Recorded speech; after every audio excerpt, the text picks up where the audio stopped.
Tollywood star comedian Ali అందరికీ shock ఇచ్చాడు. కొంతకాలంగా పొలిటికల్ ఎంట్రీ ఖాయమని తెలిసిన ఆలీ ఏ పార్టీలో చేరతాడని ఆసక్తిగా ఎదురుచూశారు. చాలా మంది ఆలీ టీడీపీతోనే ఉండిపోతాడని భావించిన వాళ్ళందరినీ ఆశ్చర్యానికి గురి చేస్తూ వైసీపీలో జాయిన్ అయ్యాడు. సోమవారం ఉదయం లోటస్ పాండ్లోని జగన్ నివాసానికి వెళ్లిన ఆలీ లాంఛనంగా పార్టీలో చేరారు. టాలీవుడ్లో లెజెండరీ కమెడియన్గా గుర్తింపు తెచ్చుకున్న ఆలీనే జగన్ మనస్ఫూర్తిగా పార్టీలోకి ఆహ్వానించారు. అంతేకాదు పార్టీ కండువా కప్పి వైసీపీలో చేర్చుకున్నారు. అలీ గతంలో జగన్ను కలిసినప్పుడే వైసీపీలో చేరతాడని అందరూ ఎక్స్పెక్ట్ చేశారు.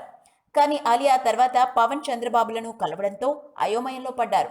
ఇప్పుడు అందరికీ జలకిస్తూ వైసీపీ తీర్థం పుచ్చుకున్నాడు అలీ. అలీ మొదటి నుంచి టీడీపీకి ఫేవర్గా ఉండేవాడు.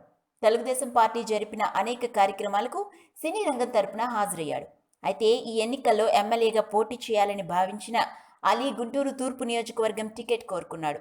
కానీ టీడీపీ అధినేత చంద్రబాబు నాయుడు ఏ విషయం చెప్పకపోవడంతో అలీ కొంచెం అప్సెట్ అయ్యాడు. ఇక ఆలస్యం చేస్తే కష్టమని భావించి వెంటనే వైసీపీలో చేరాడు.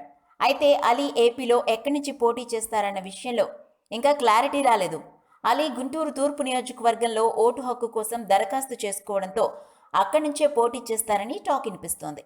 ఏదేమైనా అలీ భవితవ్యం ఇప్పుడు జగన్ చేతుల్లో ఉంది. If you like the video, please like us and subscribe Tollywood Nagar.